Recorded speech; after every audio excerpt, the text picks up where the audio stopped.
Coming up on this episode of Nintendo Cartridge Society, Kid Icarus Month continues.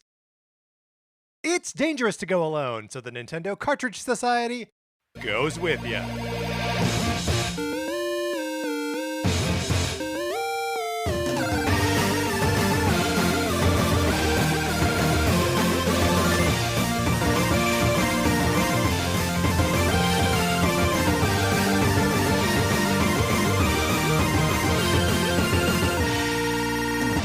Welcome to Nintendo Cartridge Society. My name is Patrick Ellers, and I am joined, as I am always joined, by my co-host, Mark Mitchell. Mark, how's it going? It's going great. I know, listeners, we promised you that Kid Icarus Month was April, but we were just on such a roll. We ended up liking Kid Icarus so much that we just couldn't stop talking about it. It was like a rock rolling down a hill, and it just couldn't be stopped. It just careening, couldn't be stopped, could be diverted on two separate occasions because because the first week in April we did not talk about Kid Icarus. Yes, that's right. And the third week in April we also did not talk about Kid Icarus. Yeah, so, listener, you might be thinking to yourself, was this just supposed to be the last week of Kid Icarus Month, but then other stuff got moved around? And to which I say, no. Look, we're so flexible, we're so fast on our feet that things change at a moment's notice, and it happened so seamlessly that a listener would never know unless they listen to us explain our mistakes on the podcast. Speaking of mistakes that you can't possibly explain to anyone, my copy of Sonic Forces for the Nintendo Switch, would you like to borrow it? You can certainly try. All you got to do is email us at nintendocartridgesociety@gmail.com. And give us a mailing address so we can send this thing to you. It's my copy of Sonic Forces for the Nintendo Switch. Conversely, it may be my copy of Untitled Goose Game for the Nintendo Switch in the Sonic Forces box. But what are you going to do? It's just something that happens to the best of us. No one can control a goose, whether it's in a game that is titled or otherwise. Another thing we're asking people to do is leave us a 5-star review on Apple Podcasts or wherever you get your podcasts. Listener, I'm going to level with you. We love doing this podcast, but we thrive off of feedback. We do the show for free. Right. We love hanging out with each other, but we love when listeners write in to email, tweet at us, send us letters in the mail, although I don't actually think there's a way for you to do that, or leave us a 5-star review on Apple Podcasts. It makes us feel good. It helps people find the show. And I know I'm really stressing the it makes us feel good part. That's not really the most important part, but it doesn't hurt. I mean, look, we are in the season of good feelings, right? That's what I'm dubbing it. Traditionally May is the season of good feelings, right? So let's do it. Let's give the show reviews on Apple Podcasts or wherever you get your podcasts. We like it when that happens. Helps us out tremendously. Speaking of, and I mentioned the email address before, Nintendo Cartridge Society at gmail.com. You can always write into us there. Just like we got 2 emails on the subject of Kid Icarus that I'd like to talk about now. This episode we are going to be talking about Kid Icarus games that never were. There's this obvious 23-year gap between Kid Icarus of Myth and Monsters and Kid Icarus Uprising. 23 years is too long, I think. I messed it up. In any event, there are so many generations that we missed, and so we're going to be talking about Kid Icarus games that would have been on these platforms. But on the subject of Kid Icarus more generally, we got an email from Jake. Jake says, "Dear Nintendo Cartridge Society, thank you so much for making my work shifts so much better. I've been listening to you guys for a year now, and I'm glad I found you. You guys absolutely rock." Thank you, Jake. Thanks. Two things I wanted to tell you. One, playing Kid Icarus Uprising left-handed sucked. You move with A, B, X, and Y, and it was too janky to run. So that is something that we talked about, is how you would have to control the thing left-handed. Sounds like even the solution that they presented you with there in the game, not really useful. Yeah, not a huge surprise, but nice to have a confirmation from a Southpaw. Point number 2 from Jake is, now that Mario Party has online, it would be a dream to play it with my 2 favorite podcasters. Cheers, Jake.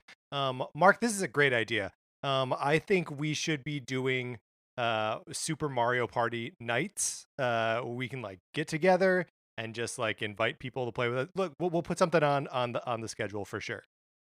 Yeah, that would be really fun, especially now that I'm almost fully vaccinated.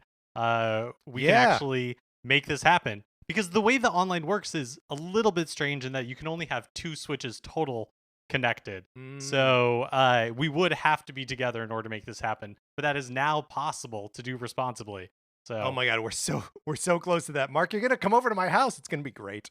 And then we got another email on the subject of Kid Icarus from Chariot Goblin. Chariot Goblin writes, "Hey Nintendo Cartridge Society, this email may be a little late, but I wanted to give a shout out to one particular song in Kid Icarus Uprising. It is the song that plays in the Chapter 15 level Aurum Island. It has an almost 1970s cop detective movie sound to it. I highly recommend a listen. Congrats on covering the whole Kid Icarus series in 1 month. Thanks and keep up the good work." I was gonna say great work, but he actually wrote good, or she, who knows.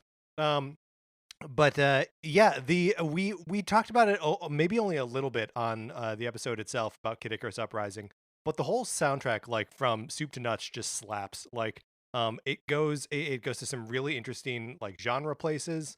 And not just in being like hugely symphonic and referential to the original melodic material, like it does a bunch of cool stuff beyond that. And the second you hear it, it gets added to your like list of songs that you can play at any time.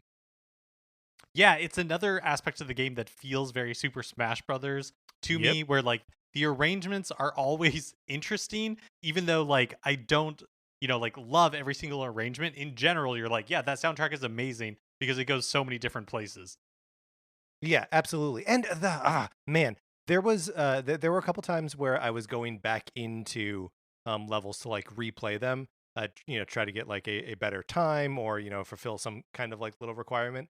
And I turned the voice acting volume all the way down because I was like, I've heard them have this banter already. I Mm-hmm. don't need to hear it again.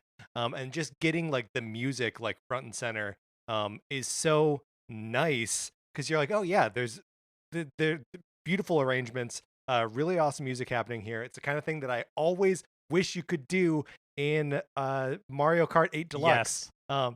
Oh my God, if you could just turn down the sound effects. Like, I don't need to hear everyone like screaming and like turtle shells blowing up and stuff.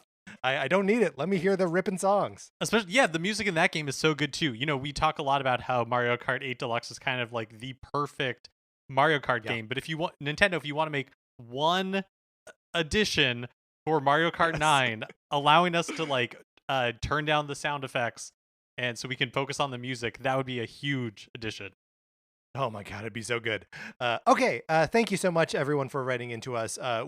Look, we've been talking about Kid Icarus so long. I'm going to entertain more emails about Kid Icarus as long as you send them to us, probably for another like 2 or 3 weeks. But for as long as you send them to us, we will keep reading your emails about Kid Icarus. Mark, let's get into our topic at hand. Let's imagine some Kid Icarus games.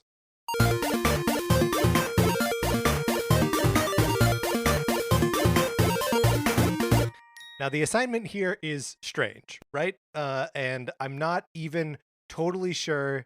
Like, it's an idea that I think we both sort of held in our heads and like communicated at each other, but I don't ever really know if we were saying the exact same thing to each other because it's so weird. Um, Mark, why don't you walk us through what we're about to do? Okay, well, I guess I'll walk through my version of it and then we'll see where we sync up. Yeah, But yeah, yeah. I so one thing that's really interesting to me about the Kid Icarus franchise, and you talked about a little bit at the beginning there, Patrick, is um, normal with a lot of Nintendo franchises, like I feel like Zelda is an amazing example of this. You have the first 2 games, and then it gets kind of like a glow up for Super Nintendo, and then from there the sky is the limits. Metroid is another example of Hmm. this where like, okay, you have first 2 Metroid games, one on NES, one on the sequels on Game Boy, and then there's Super Metroid where the series kind of like really coalesces and it's almost like the perfect version of itself, although not quite because Zero Mission would come later. But we didn't get that with Kid Icarus, right? Like it feels like it's Right. so When I close think, to yeah. Well, I think this is a trajectory you even almost see in Mario too, right? That like Super Mario Brothers 1, Super Mario Brothers 3, those are like the two foundational ones. And then Super Mario World kind of gives that glow up, and then the sky's the limit from there. Yeah, and Kid Icarus feels like it's so close to being able to do So that, but close. it never gets the super Kid Icarus like glow up, which is interesting. There was a super Kid Icarus at one point in time in development.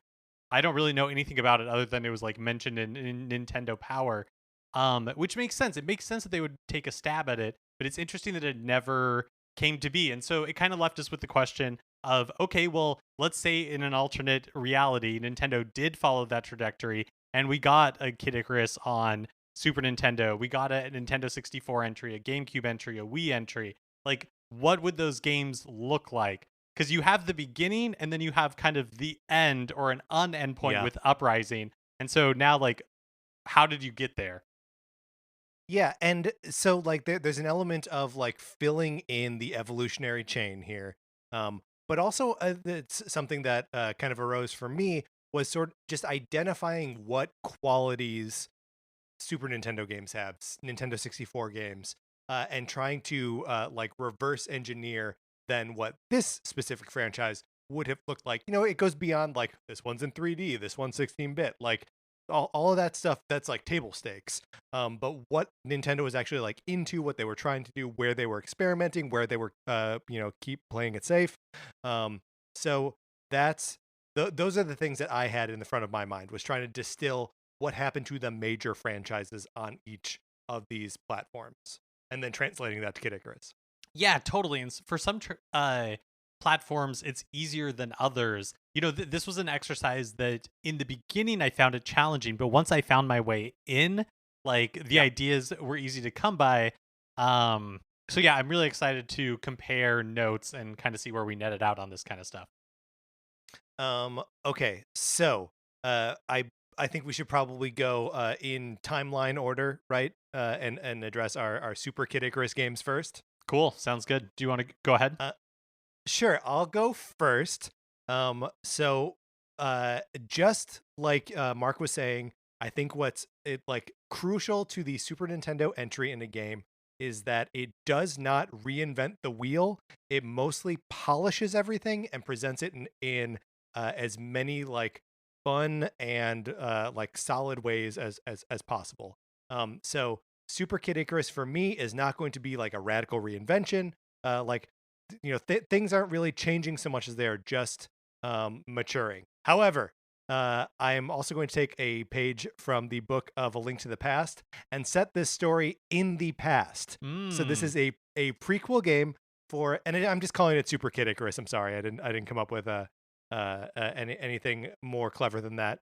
But so it takes place in Pitt's early days, but it's also in Lady Palutena and Medusa's early days when they're still friends, back when they're like working together.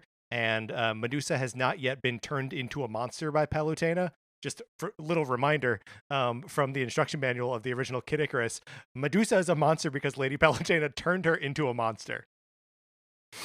Okay, so the format of the game is that there are four temples, four areas that all have like a level that like leads up to it in much the same way that the either vertical or horizontal scrolling sections led to a temple in the original.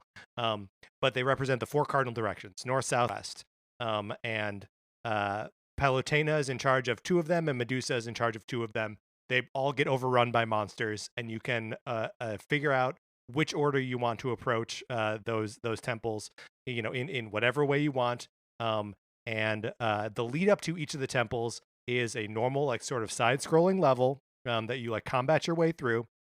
But depending on which cardinal direction the temple represents, the level before it scrolls in that direction. So the north one scrolls up, the south one Oh, scrolls cool. down, the west one scrolls left, the east one scrolls to the right. And when you reach the end of like the level before the temple, you immediately get scored on how you did. and you have the option to go back and try it again.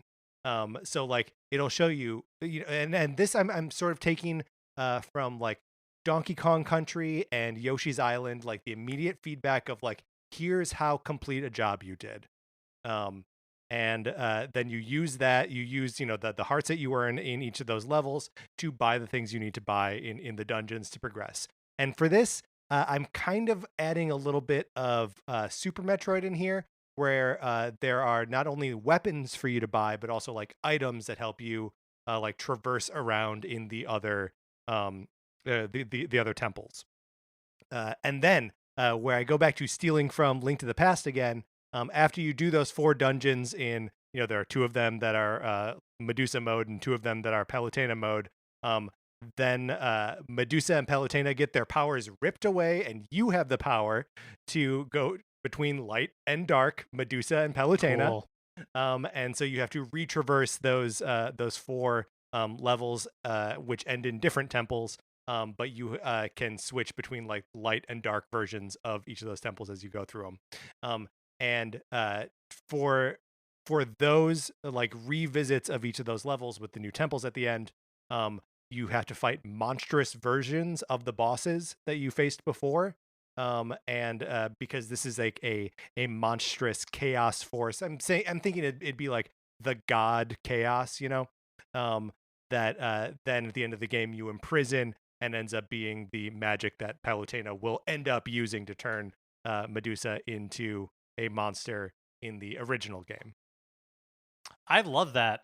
I think it's because one of the things when I was thinking about Super Nintendo games, like Super Metroid was really on my mind, and the other one that I think has that sort of like you were saying, it doesn't reinvent the wheel, it just kind of like polishes it, is A Link to the Past. And so I think that's such like a cool combination of the two, and it really expands what Kid Icarus can be without radically like changing the format of it. So I think that's really neat. I had also written out a confusing economy, and I don't know why. I got it in my head that like each area would have its own currency and like its own color of hearts that you would spend there, and then like you could bank them, but it would be like there'd be a conversion rate. It doesn't matter.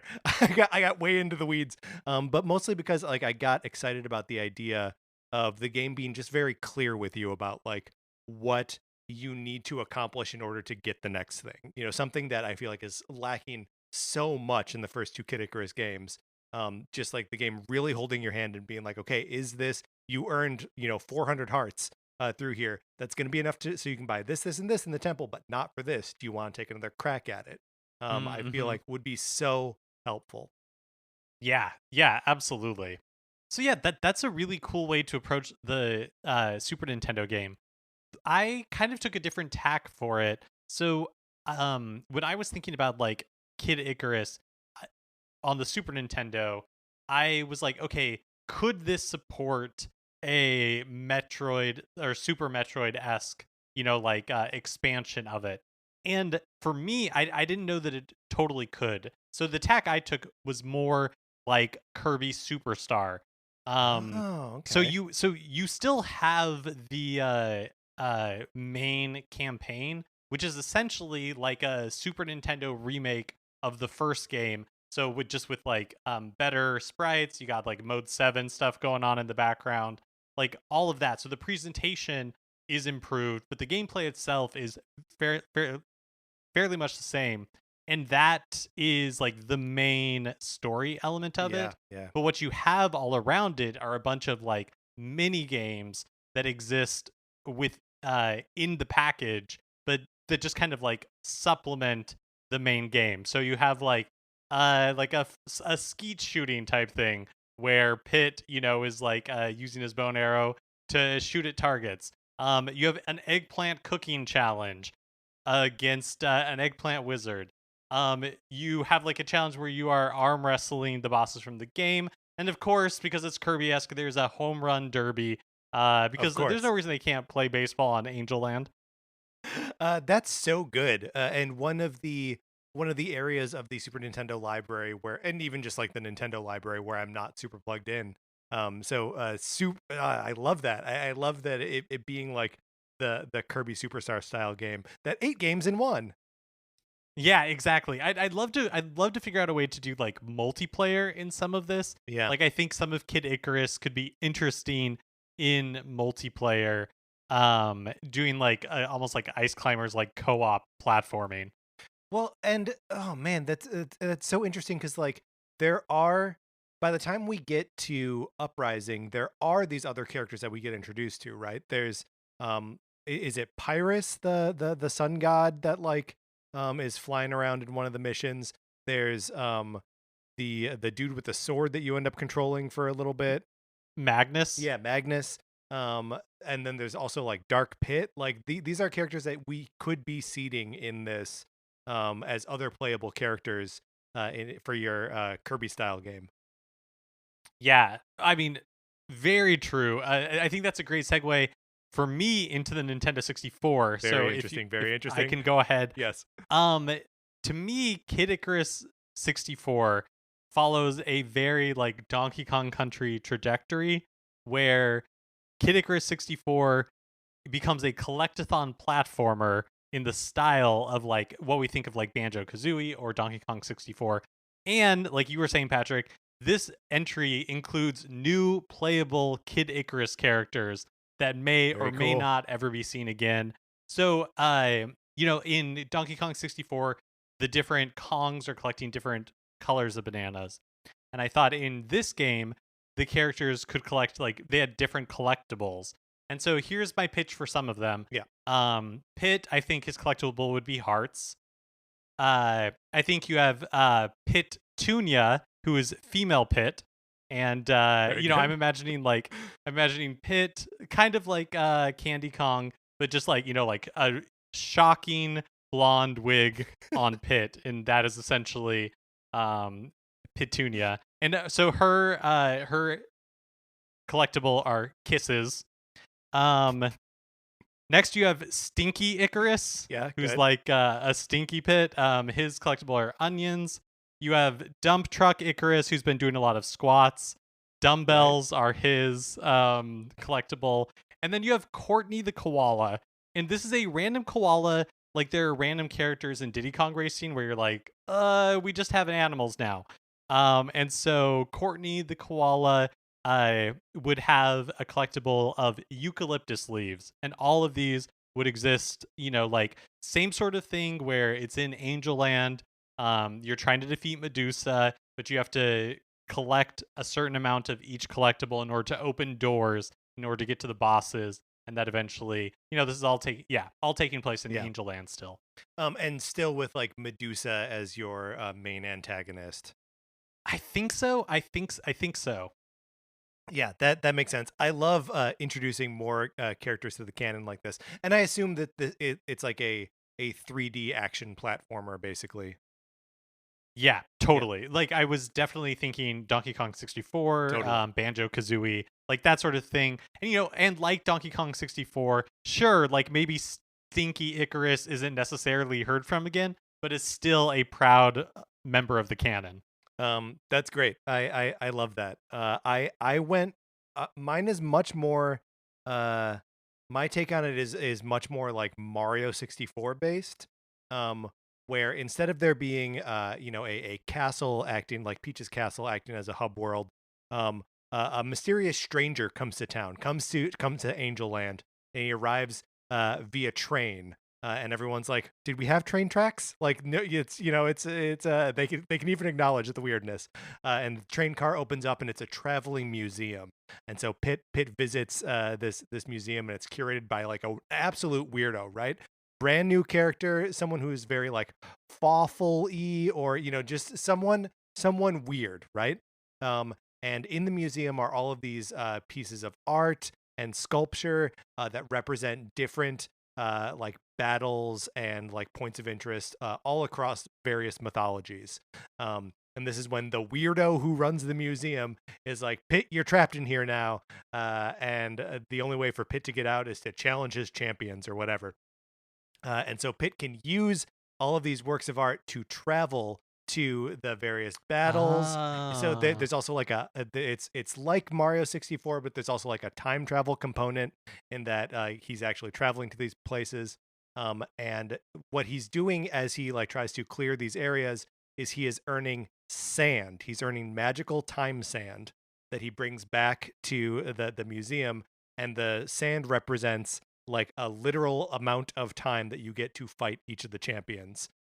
So you're like the main collectible is really just giving you a longer opportunity to fight the champions and get escape from the museum. That's very cool. That sounds really cool. I know it sounds super fun. And I'm mad I'm never gonna get to play it. Especially just the idea of like buying yourself extra time to Yeah, do that stuff. is a really neat mechanic. Um, okay, is there anything that are there any like Nintendo 64 isms that either of us, because we both sort of went right for the like 3D like mascot platformer, like action platformer sort of idea. Are there other like Nintendo 64 things that we missed out on there? I mean, I feel like that's it. That's the nugget of it, right?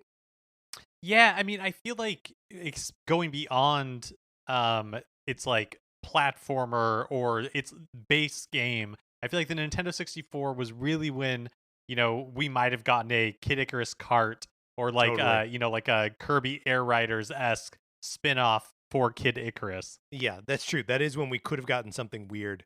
Um, or even, well, I don't know. I'll save what I was about to say for later. Mark, that leads us to GameCube. And I guess I will go first here.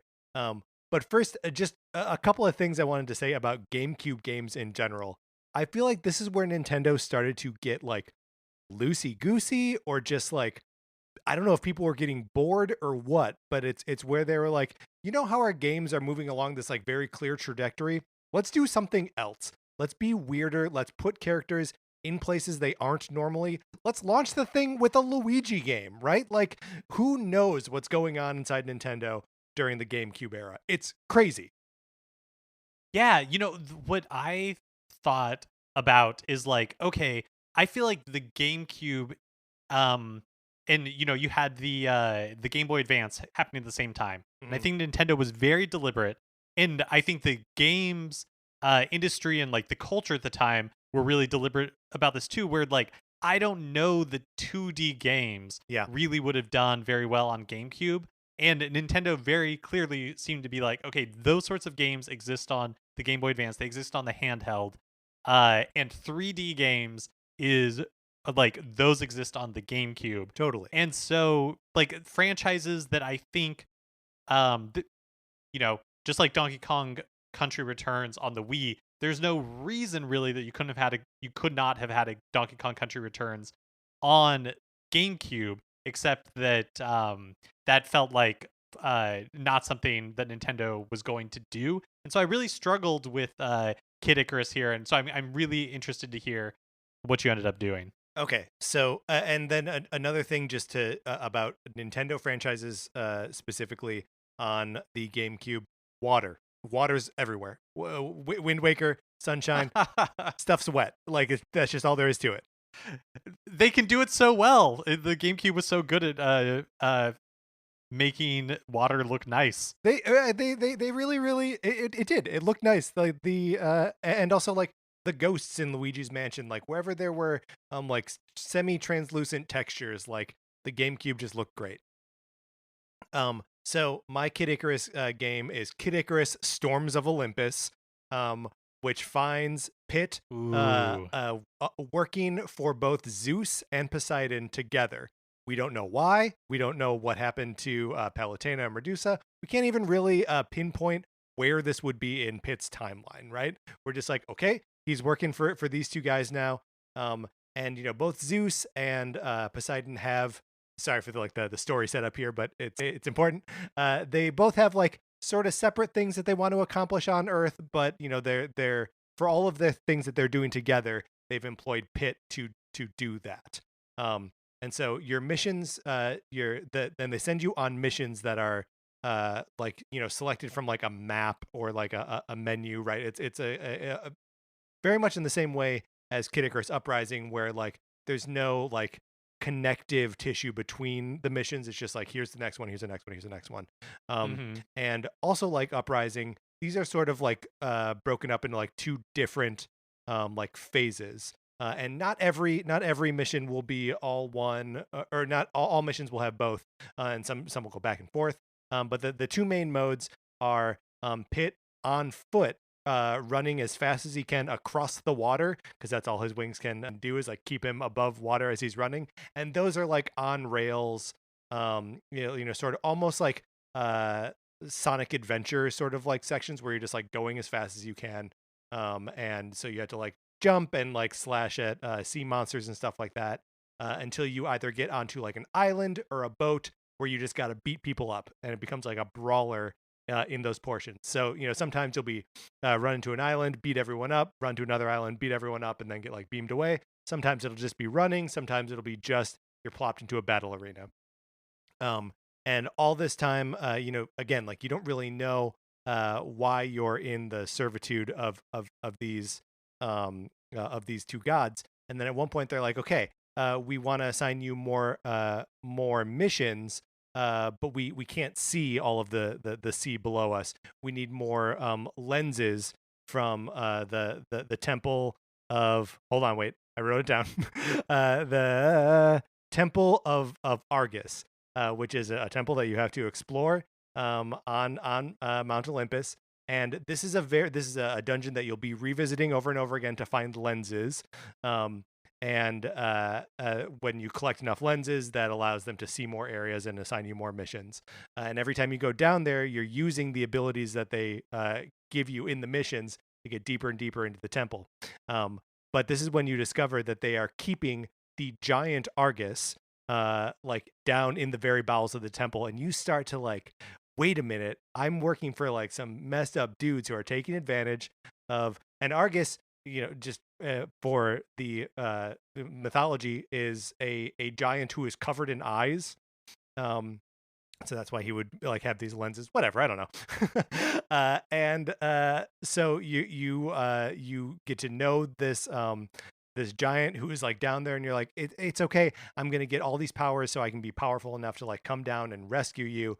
And he's like, great. And then you get down, like eventually at the end of the game, you're exploring this dungeon for like the 10th time or whatever, and you get all the way down to him, and then you realize that he is a giant, right? Like it's one of those things where you walk into the room and you think he's a couple feet away, but no, he's like all the way on the other side of this giant cell and is this terrifying giant creature.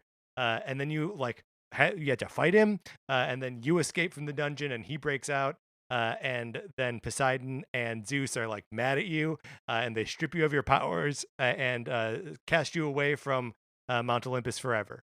The end.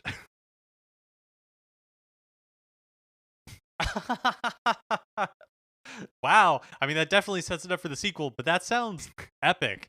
Like I don't really have anything to add. That sounds awesome. I also love that this like getting the different lenses from the same temple mechanic, because to me it's very reminiscent of the Temple of the Ocean King from Legend of Zelda Phantom Hourglass, which I know that is a controversial mechanic, but I actually think it's kind of fun. Yeah, me too. And so I'm super into it. That that just sounds epic. Yeah, and yeah, I mean, we don't need to belabor it because I just talked about it for like 5 straight minutes. But yeah, I mean, for me, just taking Pit like fully out of situations that seemed like normal to him, and like putting him in a place that's not quite what he thinks it is, feels very on brand with like Luigi's Mansion, Mario Sunshine, and even Wind Waker. Like I think that's for me at any rate, a fundamental part of what makes a Nintendo game a GameCube game.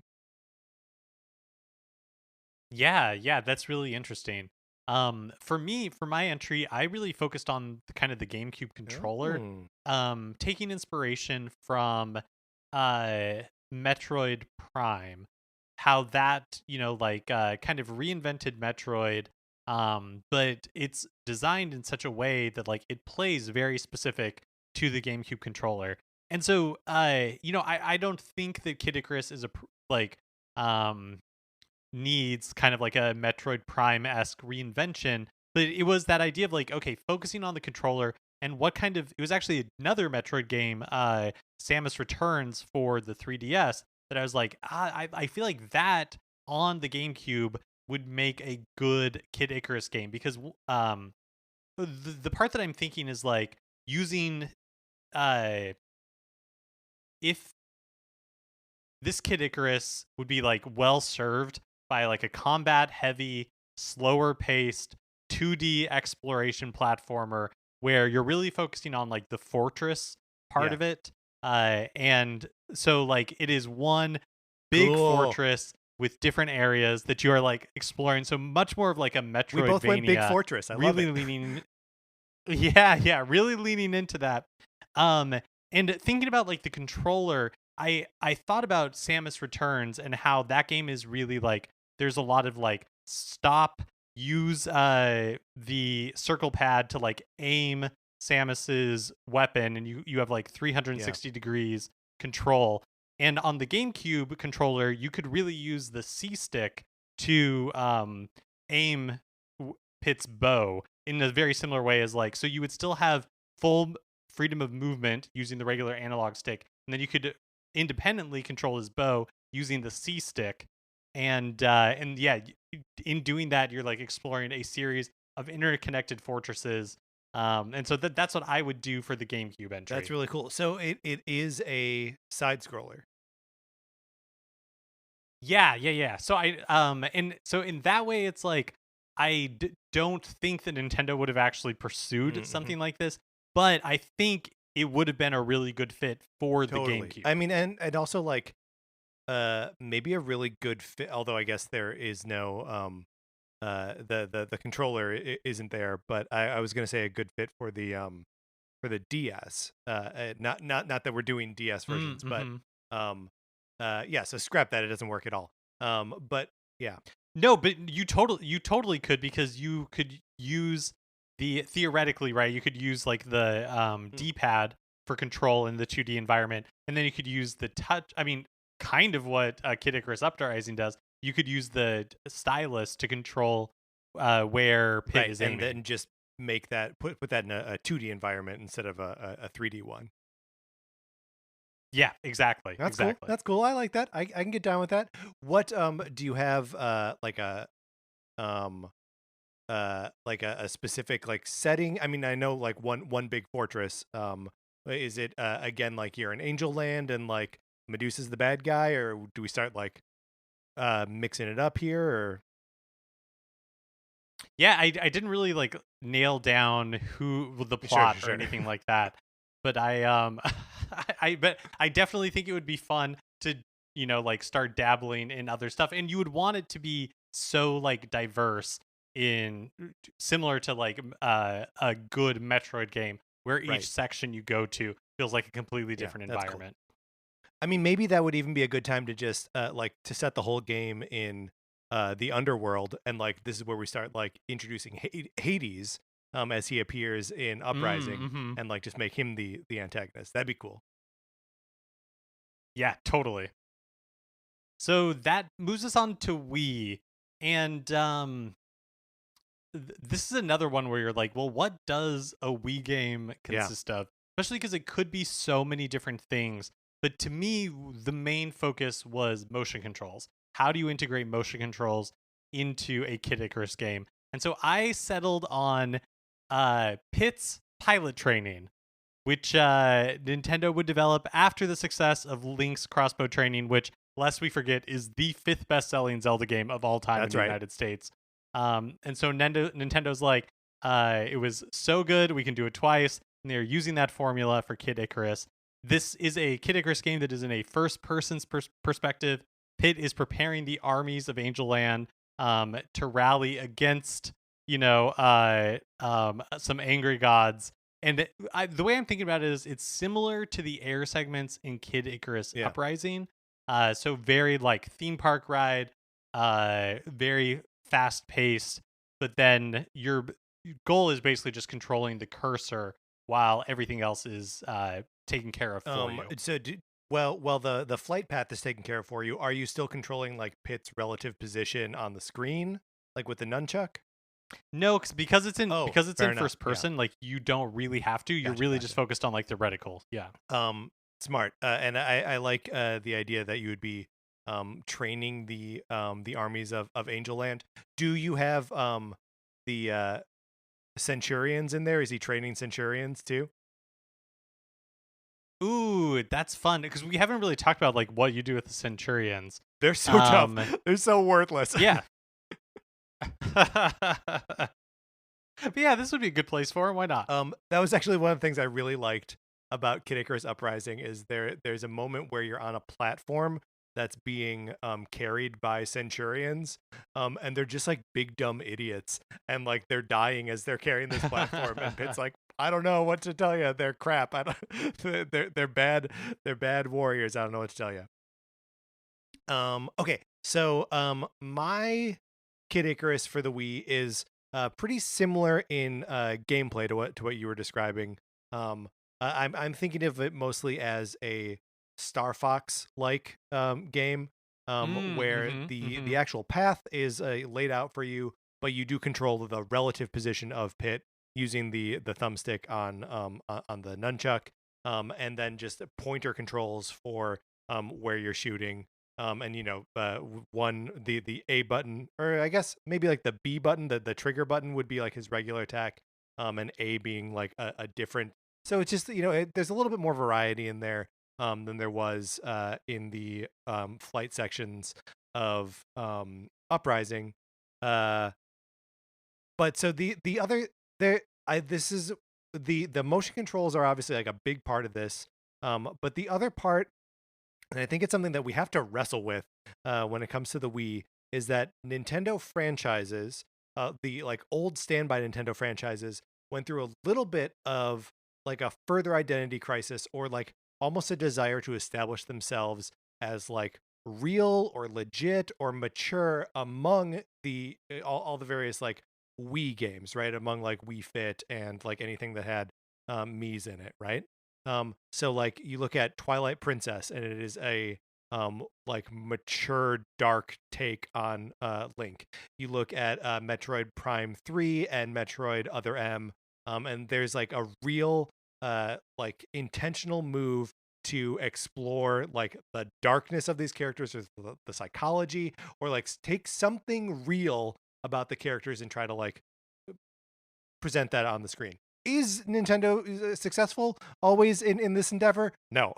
But I feel like it's a part that we can't ignore as like kind of part of its identity. So for my Kid Icarus Wii game, where Pit's growing up, he is now a man angel, um, and he is weathered and beaten down from a lifetime of fighting mythological creatures. Right. So this is Pit's far-flung future. He is now in a world that is very much like the like Marvel Universe Thor, so it's like gods and space at the same time. And he just gets zapped to various corners of the galaxy, where he fights the evil of outer space while flying around Star Fox style. And we find some way to address his PTSD, or whatever other M style themes that the game wants to explore. And are there cutscenes with like fully voiced cutscenes? You bet there are. Are they good? No way they're not. Can you skip them? No. Yeah, maybe we go like full, or full Other Yeah. M almost, and Pit, adult Pit, no longer Kid Icarus. The series is just Icarus. called Icarus now. Um, and That's dope. Pit That's like so cool. Pit is really like he's Hmm. disenchanted. He's seen it all. But then he has to, in the style of old westerns, there's like a baby or a Oh, child that he has to yes. protect. Oh my God, he discovers baby Palutena and has to has to shepherd her back to Earth after he's been fighting in space for decades. I love this. Does he have an eye patch? Maybe it's too Maybe he has much. an eye patch. He definitely has a full beard. Full beard. Oh yeah, for sure, for sure. And that's my pitch for Icarus on the Wii. Mark, we had talked, and I'm sorry to disappoint you. I did not come up with a Kid Icarus game for the Virtual Boy. I couldn't do it. I have a pitch for you. I have a pitch for you for Kid Icarus on the Virtual Boy, and my pitch is that it's a 2D platformer starring Palutena. It seems right. And it is in the vein of Wario Land. So it's a much more like it is a platformer, but it's a much slower like exploration based platformer. It could take place in Angel Land, but it's an Angel Land unlike anything we have seen previously. Palutena is like a treasure hunter. She's like an archaeology mode. She's looking for the sacred treasures of Angel Land, but there are more than 3. And as she finds a treasure, it's added to her inventory, and kind of like Mega Man style, she can equip it at any time, and each treasure has like a different ability associated with it. So it encourages you to return to old levels with your new abilities, so you can like explore further or go into areas that you couldn't go before. And it's all Palutena focused. Does Pit even show up? Probably not. Maybe in a cutscene at the end. I love this. Can Palutena be wearing Ellie's costume from Jurassic Park? Yeah, the like short khaki shorts and like a shirt tied up. Yeah, man, I love it. I love this. If she's like a treasure hunter explorer, that's perfect. I'm sorry I didn't come up with one. But Virtual Boy, Nintendo barely came up with one. So for any of their series. All right, those are our pitches for Kid Icarus games on multiple platforms. We didn't do the Wii U, but I feel like that's fair, right? Yeah, speaking of platforms I feel like because Kid Icarus Uprising came out on the Nintendo 3DS in that same era, that it's almost like that's taken care of. That's right. Well, I hope one of these games gets made, or all 9 of them. That would be beautiful. I'd love to hear if anyone else has any just sort of daydreams about what various missing links in the Kid Icarus evolutionary chain would have been. If any come to mind, feel free to email us at Nintendo Cartridge Society at gmail.com. All right, Mark, let's close this out.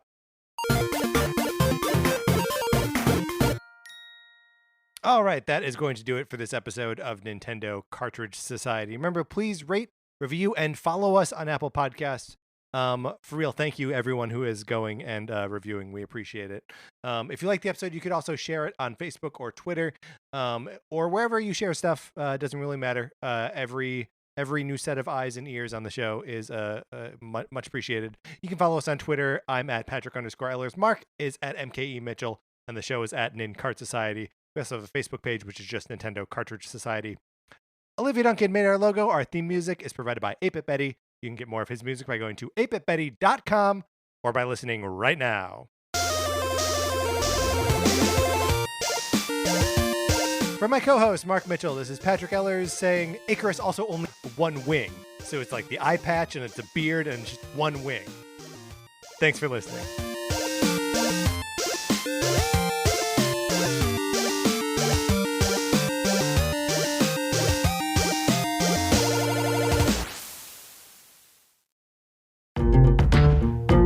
Do you know what an NPE is? Yeah, that's okay. No one does. It's a non-paternal event, and it's what they call it when you do a DNA test and find out that you actually are the milkman's son, or your parents used a sperm donor, or you were adopted and no one ever told you. I'm Eve Sturgis, host of Everything's Relative, where I invite my guests to talk about DNA discoveries and how spitting into a tube has changed their lives for better or worse. Episodes are out every other Friday. Find them on Campfire Media or subscribe wherever you find your podcasts.